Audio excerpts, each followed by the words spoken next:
Hello. Okay, guys, it's showtime, right? Thank you for joining Ask a Pro. And today I am so honored that I have a dear friend and colleague. We do many things and events together, but this is Jim Gaffney with AmeriFirst Mortgage. Say hi, Jim. Hello, Dusty. Thanks for having me. I appreciate it. Yep.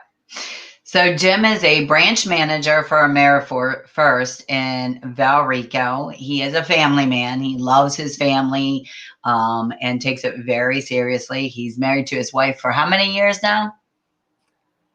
A lot. Over 20-ish. You better know that number and you better know the date, Jim. Come Hey, on. when you're in love, you just stop counting, right? They're all great years. Oh, how sweet. Nah, Well, 2005 we got married, so okay. been Very good. together over 20 years, so it's all good. Oh my goodness. Fantastic. Most marriages don't last that long today. So congratulations. Thank you. I appreciate it. He has three boys, Cooper, Bradley, and Trey. Am I right? Yeah, Cooper, Brady, Brady. and Trey. Yeah, I have twin 11-year-olds and a 13-year-old. I bet that was fun. So I come from a family of twins, and they seem to have skipped my generation. So I was teasing my daughter when she had her first. You watch, and you're going to have the twins, and she didn't have twins. She just had them so close together, it felt like that. Yeah. It was definitely a surprise, but hey, we met our family plan goals kind of all in the same 2 years, so it actually worked out. So That's great. So I can tell you a little bit about Jim. So I've watched Jim. He's got a kind, sweet heart. He goes above and beyond. And I'll tell you a quick story. And I like to use this just to show you how far he'll go. He dumpster dove for me one day.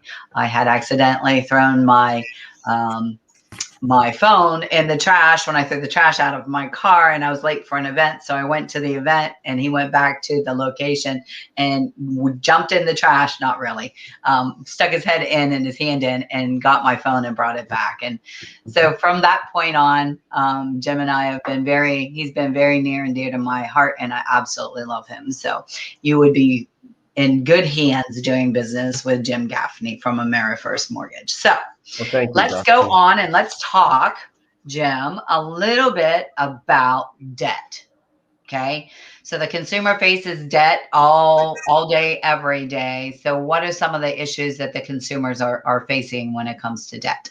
Yeah, great question. And to just preface this, I've looked at thousands of profiles of home buyers, homeowners, just consumers in general. I can say that the one common thing that everybody has, almost everybody, almost the majority, I'd say well over 90% of the people I've come into contact with over the 20 years, they're living a life of debt management. They have debt. It's controlling them. It's controlling their monthly obligations. It's controlling their ability to purchase homes. It's controlling their ability to do anything really. In some cases, rent. In some cases, start a business. So that's really an important topic, and it's very overlooked at the adolescent age, at the high school level, at the collegiate level. I think it's something that needs to be taught and kind of just fueled into your thought pattern as a child, essentially as a teenager at least, to prevent from winding up like the thousands and thousands of Americans in up to $1 trillion in credit card debt. The average homeowner has just under $7,000 in just consumer credit debt alone, per household. So that's a lot of money owed. It's a lot of It money. is.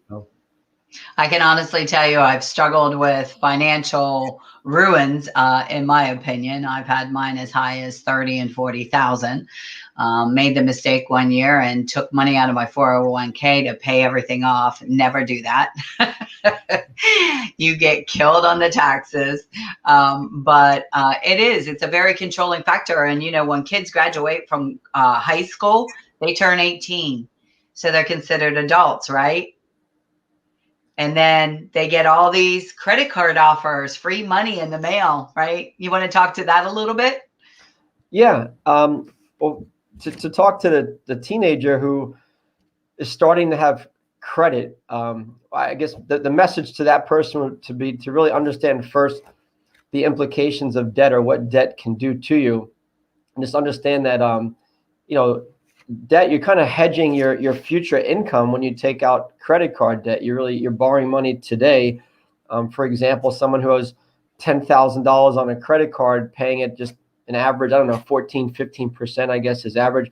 There's an estimated $7,500 of interest added to that debt if that person made just over the minimum payment over the life of that credit debt. So when you hear about interest rates of 12%, 14%, introduction rates of 7, 8, 9, 10%, it all sounds great, but when you make those minimum payments over the lifetime of that debt, you're really paying closer to about 150 to 175% interest as a cost of interest. So that $10,000 worth of product or merchandise is not costing you that. And for that younger generation, you have to understand, when you're borrowing money, you're borrowing against your future earnings. So wouldn't it be better to just not do that, and not spend your working hours 7 years in advance because you purchased a product? So there's a future to your work value when it comes to credit debt also. Credit debt, it kind of encourages you to spend more than you can afford also. So there's a behavior pattern around debt to think, well, hey, I can't afford it, so I'll use this credit card, and that credit card is actually real money, and it's a real higher cost of money than what it would be if you pay cash. So for those young children out there, or families who have children that are listening, it's really important that you can teach your children to just not get into debt. The key word is to just stop.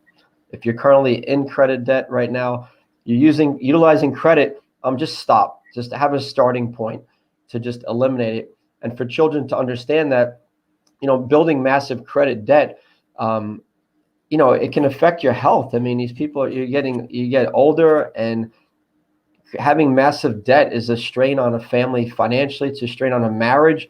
There's reports that credit debt, financial stress, causes health issues, from ulcers to migraines to heart attacks. So it's not just a financial model of coaching, it's also a way of life, and a healthier way of life, by not starting to have credit debt as an 18-year-old. So the message to someone who's young would be to just don't start. Just like any bad habit, credit debt is a bad habit, just like smoking or anything that's related to the health. So just don't start it.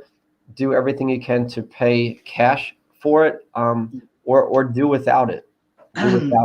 So let me ask you this, and I think that this has been one of the, how would I say, one of the biggest contributors to more debt is everybody swipes. Who carries cash in their pocket anymore, right?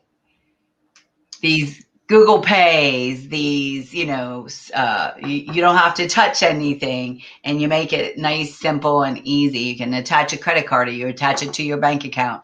So, I just think that the swipe era is here. And so learning how to manage debt, what kind of tips would you have for somebody who needs to learn how to manage that debt? They're already in debt now. How do you manage that debt?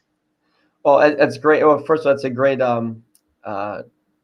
point with the swipe, and it's the psychology of the moment. The psychology of the moment is that purchase is free, because you're not physically, you don't have money physically leaving your body in that moment in the form of cash. So there's this psychology that you're just getting this product or service really at no cost in the moment, and putting it off for another time, which sounds inviting. So we just talked about stopping, right? So stop, because real quick, having good credit is important. It's affecting you buying a home. It's affecting you renting. It's affecting you buying a car, getting homeowners insurance, your credit profile, even getting a utility. I mean, how many people do I talk to, and they're like, I don't even own a cell phone because my credit's not good enough. I have to use a friend's cell phone account. So, getting better car insurance rates on on your auto, getting a job. If you want to work for like a large organization, most publicly traded organizations do a credit retrieval Yep. for your application status. So imagine going to be in line for a job opportunity. You spent all this time getting educated in this space, and then you go to apply for a job and you fail because your credit profile is just not good enough, but yet you have the education and the skill set. So that's super important. So a good way to manage it, number one, just create a budget. You have to have a budget. You have to know what's coming in and what's going out. It's basic accounting principles of just not spending more than what you make. It's probably the number one thing to do. The number two thing we talked about, which is to just stop spending. Just stop. There's no other way to do it. Just the behavior. For those people who follow Dave Ramsey, he talks about credit as not a financial event, but more of a behavioral event, because it's a controllable event. We can't control the rates, but we can control what we do. So the behavior of just stop. Don't advance new credit if you have it. So if you have credit, just don't advance new credit.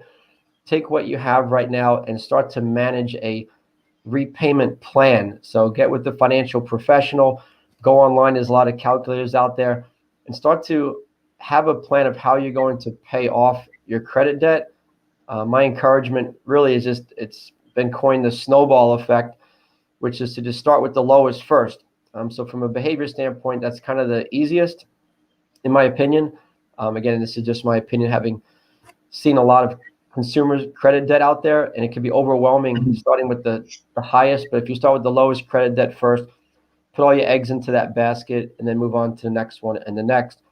And when I say putting those eggs in your basket, I'm saying that you need to make principal reduction payments to that credit debt or a credit debt.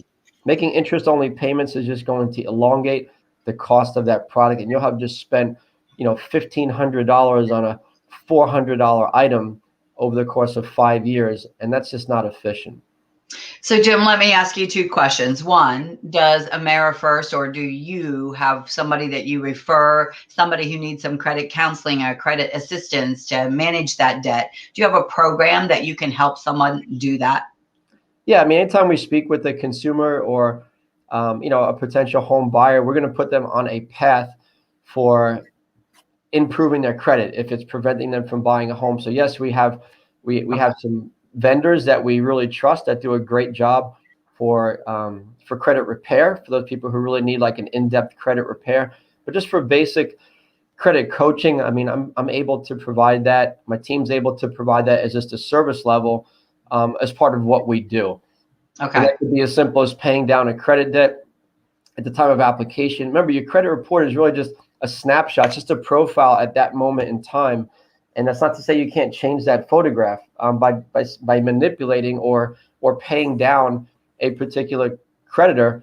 And that's going to give you a completely different profile because your usage of a credit card represents about 30% of your credit score. So think about that. If you are maxed out on a credit card compared to not maxed out, that's the difference between having maybe, a 730 credit score compared to a 700 credit score, simply by that one event that you can control by making a large principal payment. Okay. And you mentioned something else. So when you're going into debt management, you start with your least balance, right? Your lowest balance, and you pay that off. You celebrate that once you pay that off, and then the extra money that you are putting on that, then you start on the next lowest balance. Am I hearing that correctly? Exactly. Yeah, it's called the snowball effect. There's another one called the avalanche effect, which is you start with the largest first. But remember, credit's a behavior. Behavior needs to be rewarded, and it's really difficult to start with that highest card and take years maybe to get through it compared to a smaller card where you can march through that in a short period of time, pay that off, move on to the next one. Now take the amount of money that you would have been spending on that credit card, right? Because you're used to paying this in your monthly housing obligations. Take the money you were spending on that credit card and just put all that now into the next one and continue that process. There's also the last part of that credit management, or how to get out of credit, that we haven't talked about, which is, there's only two ways to build wealth. You either increase your income or you decrease your debt, right? So that the difference between that is your wealth equity. So You get to a place where if you just can't apply any more money towards your credit, you need more income. You need more income. So that's where you got to roll your sleeves up and find another income source, whether it's improving your skill set for a pay raise or for a new job opportunity or getting a second job. So it's going to take hard work, and it's going to take the acceptance to know that you have to either have more income or less debt to become debt free. Yes. And I can honestly tell you, it's not just as easy as you're making it sound. It really, you have to have a budget when you're trying to do debt management. If you don't know what you've got coming in, if you don't know what's going out, you know what's coming in 9 times out of 10. But if you don't know what's going out and you don't have it on a piece of paper in front of you, like I'm the spender. My husband is not the spender. We take 3, 6, 9 months to make a decision on some big purchase. Me, I'm ready to go.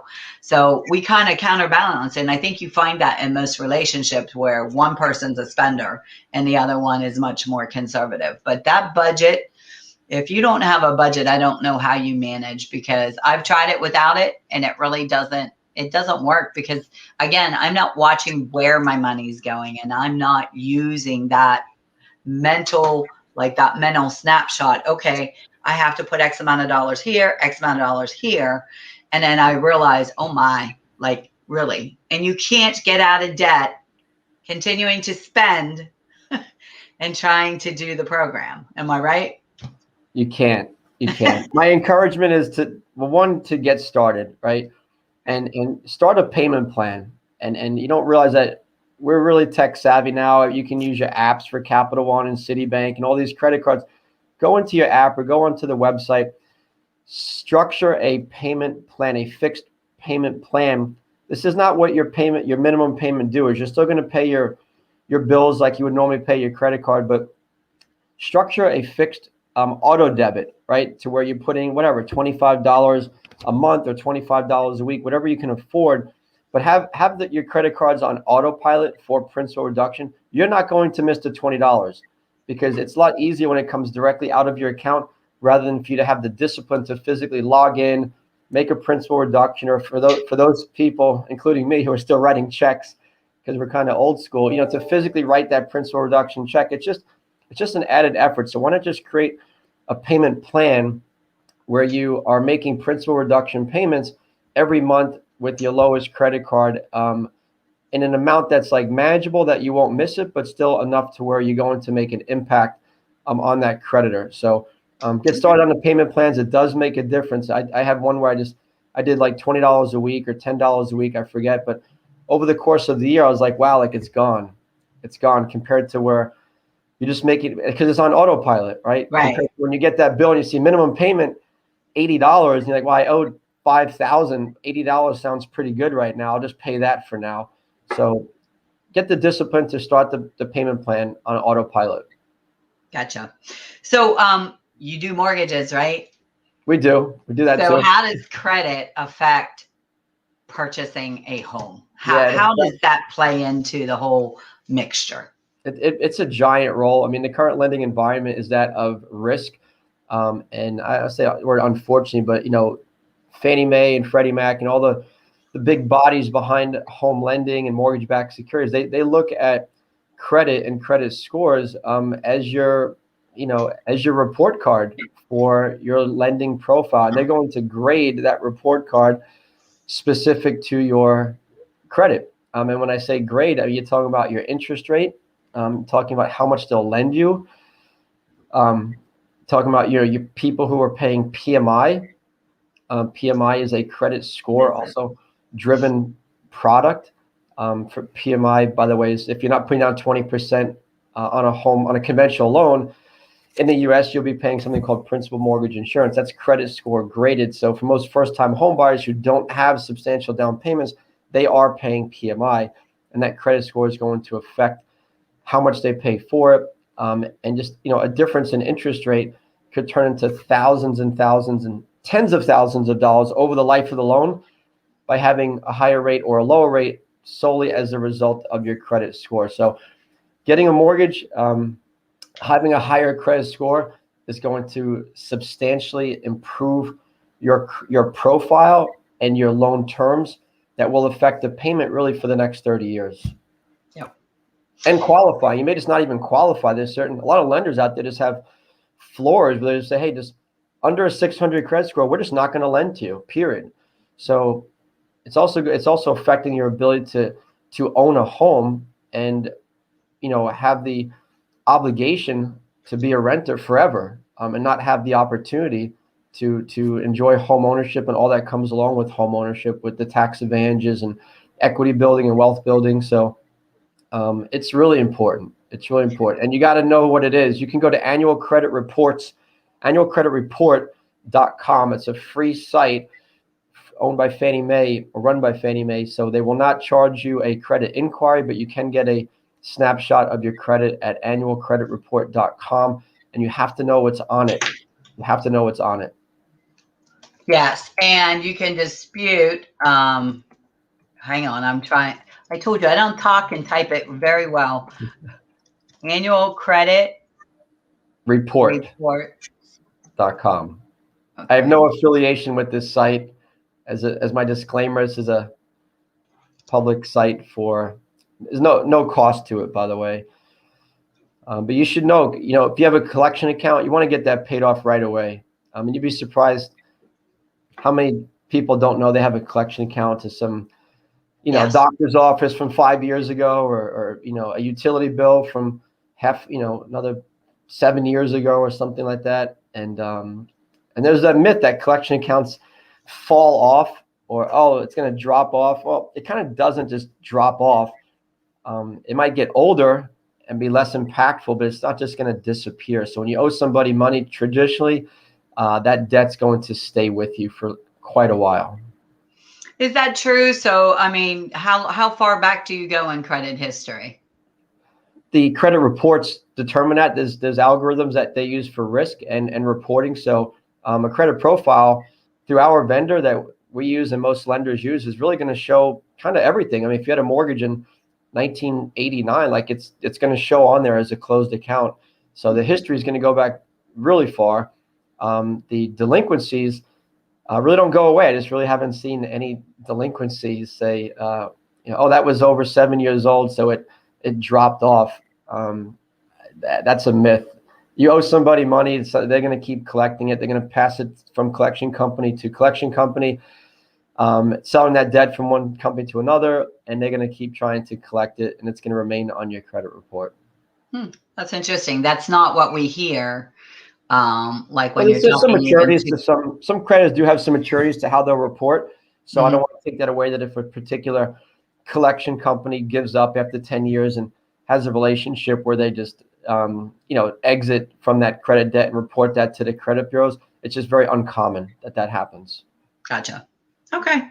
So anything else you want to tell the public here? Well, just as it relates to credit, just having a high level of awareness around anything related to the government. So if you have an IRS debt or back debt, that has to get paid. It is not going to go away. It will stay with you and linger and linger. So if you owe the IRS any money, please pay it. If someone owes back child support, that will not go away. That's going to prevent that individual from buying a home 100%. So lastly, student loans, have a high level of awareness around getting into student loan debt if you don't have to. So you can make a choice right now, if your children are young, that you can make college an investment, and you can start investing into a prepaid college plan like we have here in Florida, or a 529, something along those lines, and make college an investment, keyword, compared to that same profile. Fast forward 15 years now, your daughter or son's 18, and now you're paying, now you're taking out money as a debt that's going to likely stay with you for a very long time. So you can choose to make college your growth and your wealth building technique right now, to be college debt free at the time that your child goes to college, compared to taking out $100,000 in credit debt that's going to linger with you and your family and the student for 20 years after college. And that's preventing people from buying homes. College graduates are coming to us educated, they're coming to us with good employers, and they can't buy a home because of the current model in which student loans report, combined with how lenders calculate student loan reporting. So just understand student loans, that if you can Yep. work your way through and around student loan debt, highly encourage you to get informed about them and manage that responsibly if you want to be a homeowner. That's a whole segment all in itself. Student loan debt, how it affects your credit, how it affects your ability to buy a home. And there are, you have to be careful because there are companies out there that aren't doing things in your best interest, right? So when it comes to doing like a consolidation on your student loans, yeah, they make your minimum payment $25 a month, but guess what? That's not taking care of the principal at all. So please know that when you're looking for a student loan consolidator or someone you want them to redo your student loan, make sure that they're reputable, they have a good reputation, and that they're actually helping people get out from under that debt. So anything else, Jim? No, that's it. I just want to say thank you, Dusty, and the FBI group. You guys do an amazing job. So certainly would highly recommend your organization for anything related to home inspections and all of the above. So excellent work. You guys always deliver, and it's a pleasure having you as a partner. So thank you. You're so welcome. So hopefully you took a lot away from this. One, if you're in debt right now, stop spending. That's your first step. 2, create a budget. 3, start nailing those little budget or those little balances first, and then work your way up your ladder. So hopefully Jim has helped you. And if you have student loans, seriously, reach out to Jim. I'm not kidding you. You really need some guidance on student loans if you are in default, or how to rectify that. And he can at least point you in the right direction. But please work with someone reputable, because it can really deter purchasing a home or getting some additional credit that you may want for a car or a business loan, right? Even a business loan, it can affect that.